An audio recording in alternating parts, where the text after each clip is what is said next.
네, 안녕하세요. MBT의 곽근봉입니다. 오늘은 에드테크 네 번째 시간 SSP와 DSP 얘기를 좀 해보도록 하겠습니다. 우리가 지난 시간 에드 네트워크에 대해서 간단하게 에드 네트워크의 개념에 대해서 알아봤었죠. 오늘은 에드 네트워크를 구성하고 있는 SSP와 DSP라는 것들을 좀 알아보도록 하겠습니다. 자, 먼저 SSP가 뭐냐면 얘기가 좀 어렵게 들릴 수 있는데 별로 어려운 건 아니고요. 서플라이 사이드 플랫폼이라고 하고 매체를 대상으로 하는 플랫폼입니다. 그래서 어떤 이제 앱들이 있잖아요. 이런 여러 앱들, 제가 만든 KB 앱 같은 것도 있고, 이런 것들을 묶어주는 이런 그런 매체들을 위한 플랫폼이에요. 그래서 그 SSP가 어떤 거를 해주는지 알기 위해서는 매체가 중요하게 생각하는 게 뭔지부터 좀 알아봐야겠죠. 그래서 이쪽을 보시면 결국 이제 매체들이 중요하게 생각하는 거는 결국 돈이죠. 이 돈을 어떤 지표로 좀 나눠서 볼 수 있냐면 ECPM과 피닐 레이시라는 지표들로 나눠 볼 수 있어요. 그래서 ECPM이 뭐냐면 이제 내 앱에서, KB 앱 같은 앱에서 노출이 1000번 발생했을 때 나한테 돈을 얼마나 줄 거냐 라고 하는 것들이죠.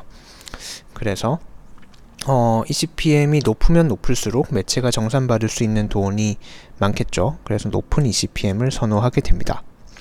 그러면 이제 피닐 레이트는 뭐냐라고 하면 예를 들어서 이렇게 KB 앱이 있습니다. 그리고 배너가 여기 있다고 쳐요. 그래서 유저가 한번 접속했을 때마다 이런 배너 광고를 한 번씩 본다라고 합시다.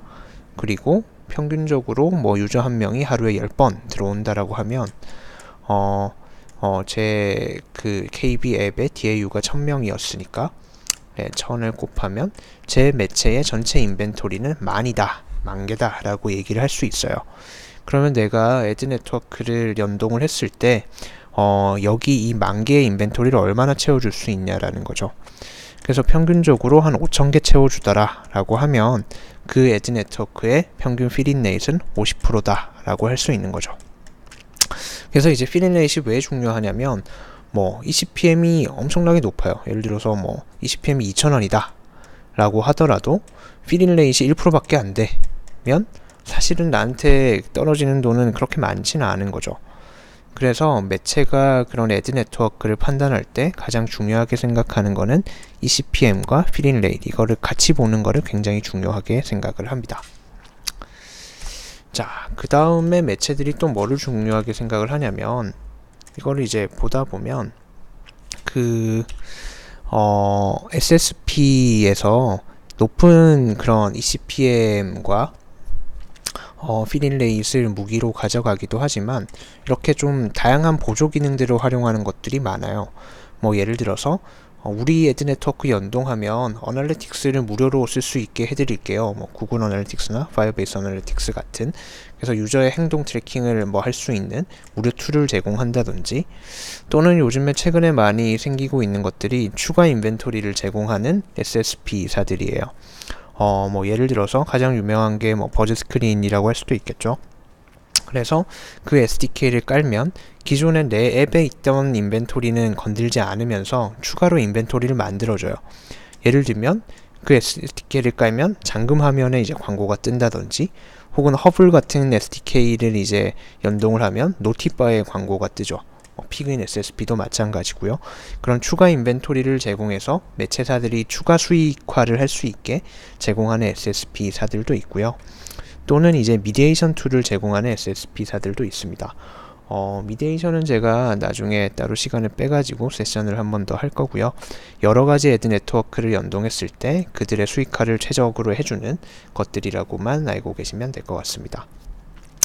그래서 매체들은 이제 이런 결국 돈을 가장 중요하게 생각하는 애들이고요. 그러면 에드 네트워크의 SSP에서 제공해주는 게 결국 뭐냐라고 하면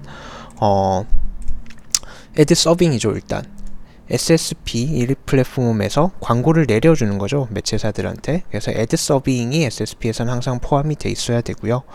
그리고 플랫폼이니까 이런 웹사이트들이 있어야겠죠. 그 웹사이트에 매체사들이 들어와 가지고 내가 돈을 얼마나 벌었는지 이렇게 볼 수 있어야죠. 내가 오늘은 얼마 벌었구나, 이번 달은 얼마 벌었구나, 이런 것들을 좀 볼 수 있어야 되고요. 그리고 세부적으로는 지금 내가 이 애드 네트워크에서 ECPM이 얼마 나오고 있네, 피딘이 얼마 나오고 있네를 볼 수 있어야겠죠. 예. 그리고 이제 각종 아까 얘기했던 뭐 그런 어널리틱스가 있다라면 그런 각종 부가 리포팅도 가능해야 됩니다.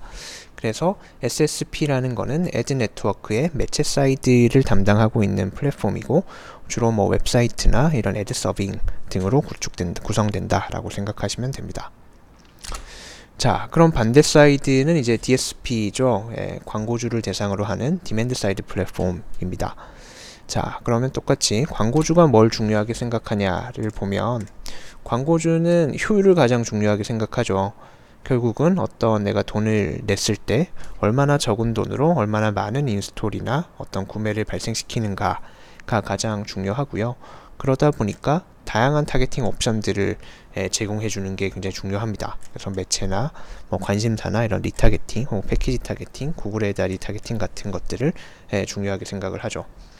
그리고 아무리 이제 타겟팅이 많이 된다라고 하더라도 뭐 하루에 한두 개 뭐 물량이 나오면 의미가 없겠죠. 그래서 얼마나 많은 물량을 소화할 수 있는가도 중요하게 생각을 합니다. 그리고 또 하나가 우리가 왜 지난 시간에 정산 방식에 대한 얘기를 했었죠. 그래서 그 애드 네트워크가 얼마나 광고주에게 유리한 정산 방식을 택할 수 있는가도 중요한 옵션 중에 하나입니다. 그래서 광고주들은 자기들한테 유리한 NCPI나 CPP를 선호를 하겠죠. 그래서 이제 DSP 사이드에서 제공해 주는 거는 뭐냐면 이제 광고주를 위한 플랫폼이다 보니까 어떤 캠페인 관리, 캠페인을 만들고 수정하고 혹은 타겟팅을 걸고 시안을 등록하고 이런 것들이 가능한 것들, DSP에서는 이런 것들을 제공해 줘야겠죠. 그리고 이제 리포팅을 제공해 줘야 됩니다. 그래서 노출이 얼마 났고 클릭이 얼마 났고 그래서 인스톨이나 구매가 이만큼 나왔다 라는 걸 보여줘야 되고요. 그리고 그래서 이제 이번 달 정산해 주셔야 될 돈은 이겁니다 라고 좀 볼 수 있어야겠죠. 그래서 이제 정리해 보면 애드 네트워크는 크게는 이제 DSP와 SSP로 나눠서 볼 수 있고 결국은 이제 합쳐서 보면 높은 효율인 거죠. 애드 네트워크에서 가장 중요한 거는 왜냐면 이제 매체에게는 높은 ECPM을 줘야 되고 높은 ECPM과 높은 피딩 레이트를 줘야 되고 광고주들에게는 높은 광고 효율을 줘야 되다 보니까 그 중간에서 이렇게 그 매개를 하면서 그런 것들을 달성하기 위해서 높은 효율이 가장 중요합니다. 그래서 이제 다음 시간에는 애드 네트워크들이 높은 효율을 내기 위해서 주로 어떤 전략들을 택하는지 애드 네트워크의 주요한 전략들에 대해서 좀 얘기를 해보도록 하겠습니다. 네, 감사합니다.